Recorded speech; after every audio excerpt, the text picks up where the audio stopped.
Welcome everybody, this is my usual greeting. Hands out saying hi. Here we are in day 5. For info, I've just had a chat with Mohanji, which was real cool.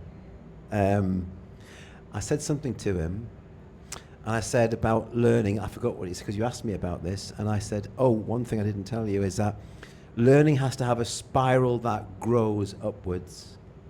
And grows upwards. If it's just flat learning and it's just information and there's just nothing happening, it's pointless. And he kind of nodded his head, well, yeah, you need to feel some kind of like progress moving forwards, always progress moving forward. So that was a nice share. But what was your big overview? Yeah, today? just like I think it's interesting that Mohanji and Indraji both try and meet with most of the students, you know, like, so Mohanji generally meets with the men, so Nick's seen him today, I've yet to see him, I'll hopefully see him at some point. But yeah, it's a really nice thing to meet with your teacher one-to-one and have that contact so close and personally, you know, with one of the most informed teachers in the world. I think they began talking again today about how the purpose of yoga is to bring us peace, and the thing that obstructs us from that peace is our mind, and actually the yoga teachings give you the actual definitions of the things in your mind that do obstruct us from having peace and having calmness and connection to inner stillness. Yeah. I think the challenge for us, for both of us here, is to concentrate the essence of this. And I think if moving from what Mark says, if yoga is definitely about removing the clouds of perception to give you clarity of vision, blue sky away, lovely mantra that one, blue sky, and thinking about the clouds being moved away, then all of the practices that you do have, including the physical practice and the breath practice or the mantra, is you need to feel that there is even temporarily a sense of stillness and peace in your practice. So you get a nice feeling. Indraji said it today. You get a feeling that this is something worth pursuing. And they get a sense of a taste of the essence of a practice. And I think that's a very important point. Otherwise, it just becomes mechanical. I'm going to a class, blah, blah, blah, blah, blah. I follow the instructions, blah, blah, blah, blah, blah. But you don't get a sense of, yeah, I need to pursue this practice. So even if I'm a runner doing loads of drills, but your mind isn't still, it's definitely worth pursuing a yoga practice to still your mind and find, and get some clarity in your head. Yeah.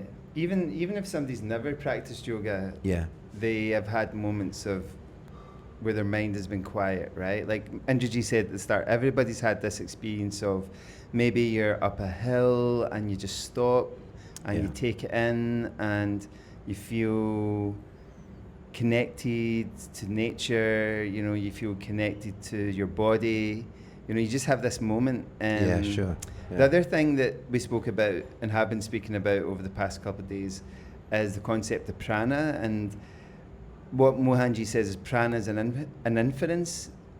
So prana is this energy that flows through your body that's responsible for the functioning of your body, right?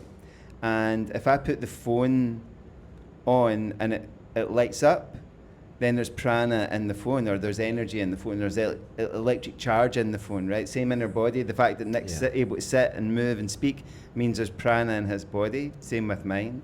And if the phone runs out of charge, then there's no energy in the phone. It doesn't matter how I press it. There's no, like, in the same way when we pass away, there's no prana in the body, so... Yeah, I think what was the word in one of his books? Pranayama is talking about an energy management system, that the breath regulates the direction of the energy. I also read somewhere prana moves first, then you move, which is physically true. You can't just move without the energy flowing. So you also get a sense of yoga is almost like an energy management system as well, giving you good prana, good control of your energy. And I think we've all felt it, feeling good about things. One share, just an example of this, without ever having studied yoga, what this happened, when I was up at the top of the mountains in Skye, I was really petrified and really scared. And when I came down, I was just so tired because all of my prana and energy had just been dumped on just emotions. I was just exhausted. My climbing buddies were smiling away, really happy. They had loads of energy left. I had none.